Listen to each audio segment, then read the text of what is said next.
नमस्कार साथियों, सुमंगल ज्योतिष में आपका बहुत बहुत स्वागत है। सुमंगल ज्योतिष के इस एपिसोड में मैं आपको गाय के मूल्य के विषय में जानकारी दूंगा कि किसी गाय का मूल्य शास्त्रोक्त अनुसार क्या हो सकता है, और इसका विश्वास दिलाने के लिए आपको मैं एक कथा सुनाऊंगा। कथा बहुत ही रोचक है, ध्यान से सुने।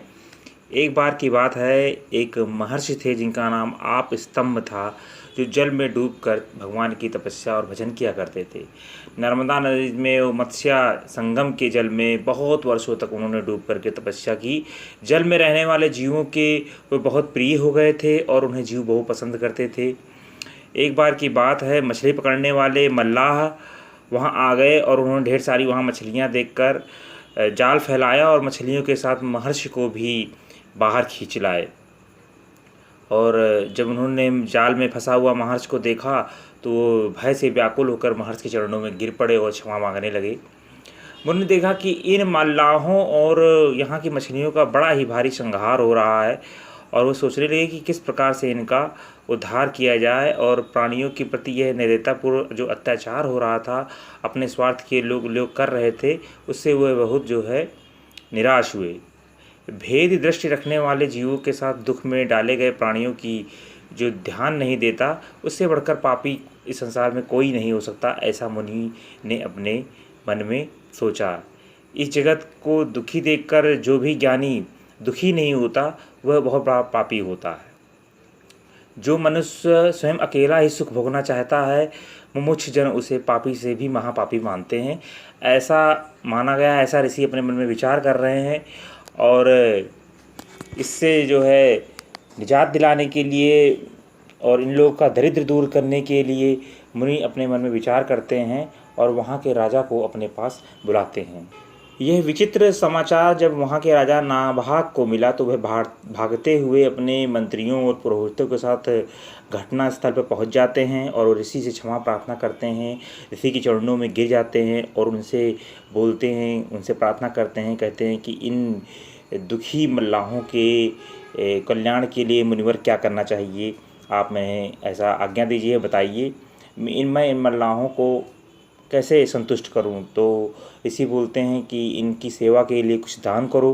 तो राजा जो है 1,00,000 स्वर्ण मुद्राएं दान करने के बाद महर्षि कहते हैं, तो महर्षि कहते हैं ये तो बहुत ही कम है, क्योंकि यह जो मूल्य है 1,00,000 मुद्राएं, ये मेरे जो ये बल्लाह मुझे बाहर खींच के जल से लाए हैं, इसके परिश्रम के अनुकूल नहीं है, इसके बराबर नहीं है। मैं जो ये इन्होंने मेहनत किया है, मुझे जल से बाहर खींच के लाए हैं, इस परिश्रम के समान इन्हें जो है आप धन प्रदान करिए या मूल्य प्रदान करिए। तो महर्षि की बात सुनकर मंत्रियों पुरोहितों के साथ राजा बड़ी चिंता में पड़ जाते हैं और महातपस्वी लोमेश ऋषि के पास इस समस्या के समाधान के लिए जाते हैं, उनसे प्रार्थना करते हैं और कहते हैं कि हे महर्षि, हे मुनि, आप हमें इसका हल बताएं। तो महर्षि जो लोमेश हैं वो राजा को बताते हैं कि हे राजन, आप भय न करें, मैं मुनि को संतुष्ट कर लूँगा। तुम इनके लिए मूल्य के रूप में एक गौ दान करो, क्योंकि ब्राह्मण सब वर्णों में उत्तम है और उनका और गौ का कोई मूल्य नहीं आंका जा सकता। लोमेश जी की यह बात सुनकर नाभाग बड़े प्रसन्न हुए और हर्ष में भरकर बोले, हे भगवान, उठिए, यह आपके लिए उच्चतम मूल्य उपस्थित किया गया है। ऋषि के लिए जब उत्तम मूल्य उनको मिल जाता है तो वे बहुत प्रसन्न होते हैं और राजा को आशीर्वाद देते हैं। तो यहाँ मैं आपको बताना चाहता हूँ कि महर्षि के अनुसार गौ और ब्राह्मण का कोई मूल्य नहीं होता है, इसलिए गौ होती है उसे मूल्य में नहीं आंका जा सकता है, क्योंकि गौ से बढ़कर दूसरा कोई ऐसा मूल्य नहीं देखा जा सकता जो परम पवित्र और पापनाशक हो। यज्ञ का आदि अंत और मध्य गौओं को ही बताया जाता है। ये दूध, दही, घी और अमृत सब कुछ प्रदान करने वाली मानी गई हैं, और ये गौवें स्वर्गलोक में भी जाने के लिए सोपान बनाती हैं।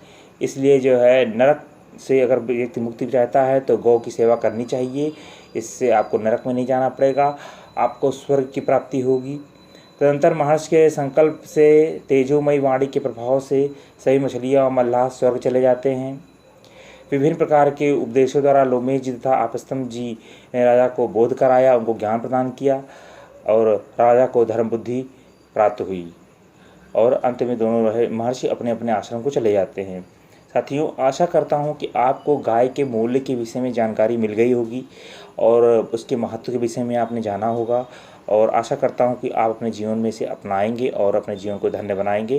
वीडियो देखने के लिए बहुत धन्यवाद। हरे कृष्णा। यदि आपको ये वीडियो अच्छा लगता है तो आप जय गौ माता कमेंट बॉक्स में लिखें, हमें प्रोत्साहन मिलेगा। वीडियो देखने के लिए बहुत धन्यवाद। हरे कृष्णा।